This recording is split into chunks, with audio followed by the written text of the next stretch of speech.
Protagonistas: Chris Redfield,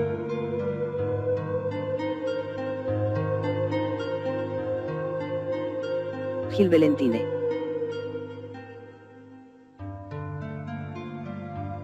Barry Burton,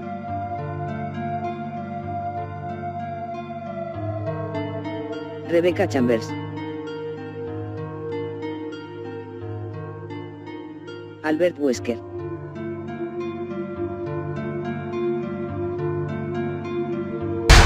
Resident Evil. Resident Evil, la conspiración de Umbrella, capítulo 3, parte 3. Gil se giró hacia la puerta de entrada del silencioso y poco iluminado vestuario de los Stars, con dos abultadas bolsas de lona colgando de los brazos.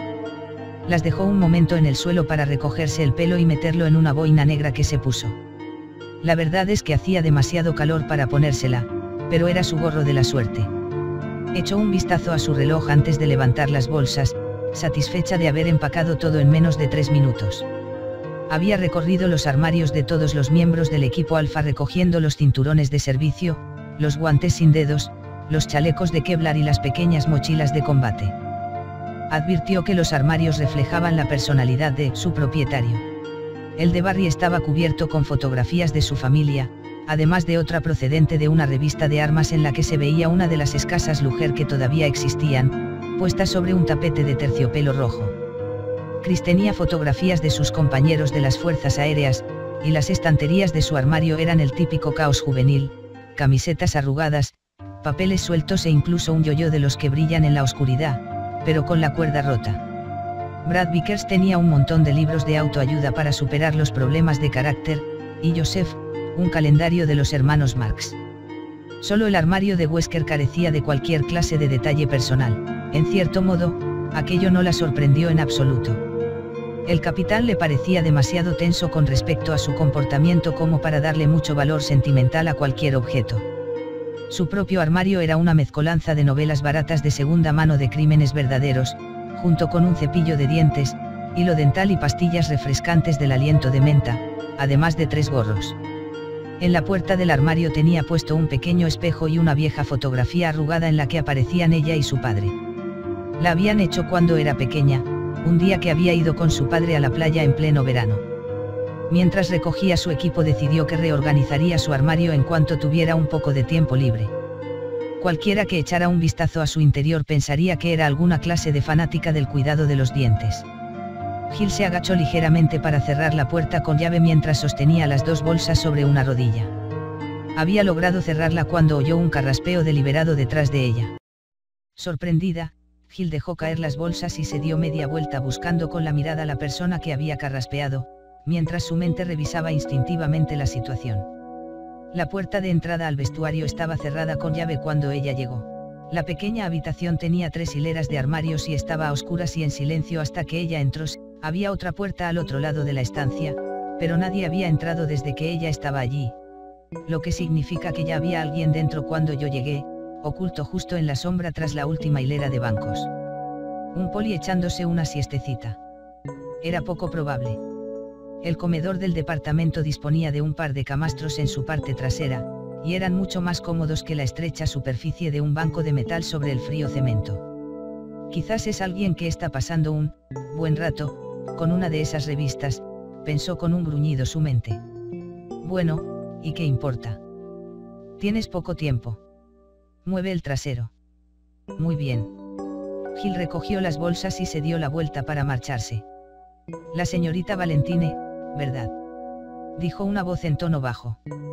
Una sombra se separó de la parte trasera de la habitación y avanzó un paso. Era un hombre alto con una voz melodiosa.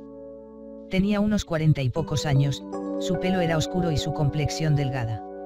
Sus ojos tenían una mirada intensa.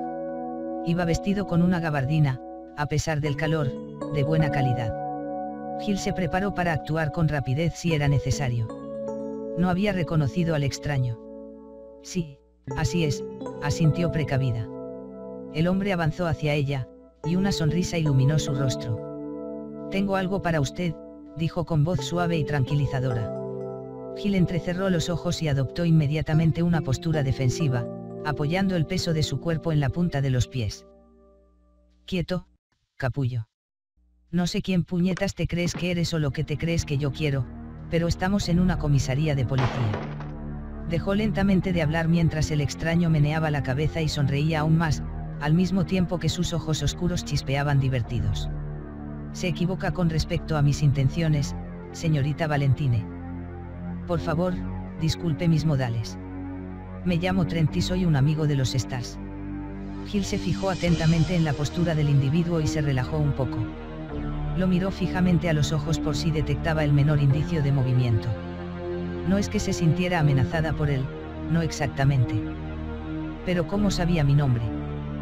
¿Qué quiere? Trent ensanchó aún más su sonrisa. Ah, vaya, directa al grano. Pero claro, anda bastante corta de tiempo.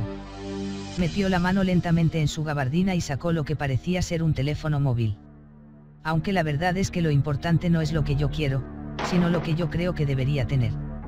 Hill miró breve y rápidamente al objeto que el extraño individuo sostenía en la mano y frunció el entrecejo. ¿Eso? Le preguntó. Sí. He reunido unos cuantos documentos que serán muy interesantes para usted. Yo diría que muy interesantes. Le acercó la mano que sostenía el artefacto mientras hablaba. Ella extendió la mano con sigilo y, al hacerlo, se dio cuenta de que en realidad era un lector de minidiscos, un ordenador de bolsillo muy caro y sofisticado. Trent disponía de una buena financiación, quien quiera que fuese. Él negó con la cabeza. Eso no es importante, al menos, no en este momento, aunque sí puedo decirle que hay mucha gente importante observando con detenimiento Raccoon City en este preciso instante. Ah, sí. Y esa gente, también son, amigos, de los Stars, señor Trent. Trent lanzó una pequeña risa en voz baja. Tantas preguntas y tan poco tiempo. Lea los informes. Y, si yo fuera usted, no le mencionaría a nadie esta pequeña conversación. La verdad es que podría tener consecuencias bastante graves. Se dio la vuelta y se dirigió hacia la puerta trasera de la habitación, pero se giró hacia Hill cuando agarró el pomo. Los rasgos del curtido rostro de Trent perdieron todo resto de humor, y su mirada se volvió más intensa y penetrante. Solo una cosa más, señorita Valentine, y esto es algo vital. No se lo tome a la ligera, no puede fiarse de todo el mundo, y no todos son lo que aparentan ser ni siquiera las personas que conoce. Si quiere permanecer con vida, haría bien en recordarlo. Trent abrió la puerta y salió sin volver a hablar, y así, tan tranquilamente, se marchó y desapareció sin más. Hill se quedó mirando la puerta abierta, y su mente divagó en 1000 direcciones a la vez. Se sentía la protagonista de una de aquellas viejas películas melodramáticas de espías que acaba de encontrarse con un misterioso extraño. Era de risa, y sin embargo acaba de entregarte un aparato que cuesta varios miles de dólares sin vacilar ni un instante y encima te ha dicho que vigiles tu espalda. ¿Crees que este tipo está de broma? No sabía qué pensar, y tampoco tenía tiempo para pararse a pensar. A esas alturas, era bastante probable que el equipo estuviese reunido y esperándola mientras se preguntaban dónde demonios estaría. Hill se colgó al hombro las pesadas bolsas y salió corriendo por la otra puerta. Ya habían cargado y asegurado las armas y Wesker estaba comenzando a impacientarse. Aunque sus ojos estaban ocultos por las oscuras gafas de sol de aviador, Chris se dio cuenta por su postura y por la forma en que el capitán mantenía la cabeza inclinada hacia la puerta de salida del edificio. El helicóptero estaba preparado y en marcha, con las palas de los rotores azotando el húmedo y tibio aire de la tarde y lanzándolo en oleadas hacia el estrecho compartimiento donde se encontraban. La puerta estaba abierta, por lo que el sonido del motor ahogaba cualquier intento de mantener una conversación. No quedaba otra cosa que hacer más que esperar. Vamos, Hill. No nos retrases más. En el mismo momento en que Chris dirigía sus pensamientos hacia Hill, esta apareció en la puerta y comenzó a recorrer a la carrera los metros que la separaban del helicóptero. Estaba claro que llevaba todo el equipo de los Alfa en las bolsas y un gesto de disculpa en el rostro. Wesker se bajó de un salto para ayudarla y agarró una de las bolsas mientras ella subía a bordo. Wesker subió inmediatamente detrás de la joven y cerró las dobles puertas del helicóptero. El rugido de la turbina del motor quedó reducido inmediatamente a un apagado zumbido. ¿Algún problema, Hill? La voz de Wesker no parecía mostrar enfado, pero el tono era lo bastante seco como para sugerir que tampoco estaba muy satisfecho. Gil negó con la cabeza. Una de las cerraduras estaba atascada. Las he pasado canutas para que funcionara la llave de una vez. El capitán se quedó mirando fijamente a Gil. Era evidente que estaba decidiendo si iba a hacerle pasar un mal rato o no, pero finalmente se encogió de hombros. Llamaré a los de mantenimiento cuando regresemos. Reparte el equipo. Recogió unos auriculares y se los puso mientras se sentaba al lado de Brad. Gil comenzó a repartir los chalecos antibalas al mismo tiempo que el helicóptero se elevaba, lentamente al principio. El edificio de la comisaría de Raccoon City se quedó abajo y atrás cuando Brad colocó al aparato para volar en dirección noroeste. Chris se sentó en cuclillas al lado de Gil cuando terminó de colocarse el chaleco y le ayudó a distribuir los guantes y los cinturones mientras sobrevolaban la ciudad en dirección a los montes Arclay. Las concurridas calles del centro de la ciudad dieron paso a la tranquilidad del extrarradio urbano, con avenidas más amplias y casas apacibles situadas en mitad de rectángulos de hierba y rodeadas de vallas blancas. La luz del atardecer banaba aquella comunidad creciente pero aislada y difuminaba los bordes de aquel cuadro bucólico dándole un aire onírico e irreal. Los minutos pasaron en silencio mientras los miembros del grupo Alfa se terminaban de equipar y se preparaban mentalmente, cada uno de ellos perdido en sus propios pensamientos. Con un poco de suerte, el helicóptero del equipo Bravo solo habría sufrido una ligera avería mecánica.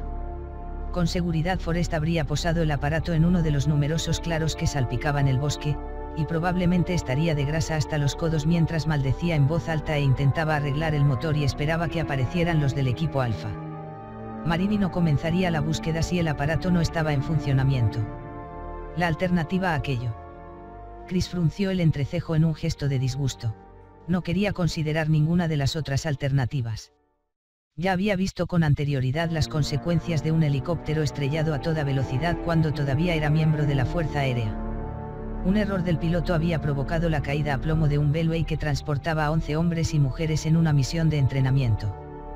Para cuando llegó el equipo de rescate, solo quedaban huesos rotos y medio carbonizados en mitad de los restos chamuscados del aparato.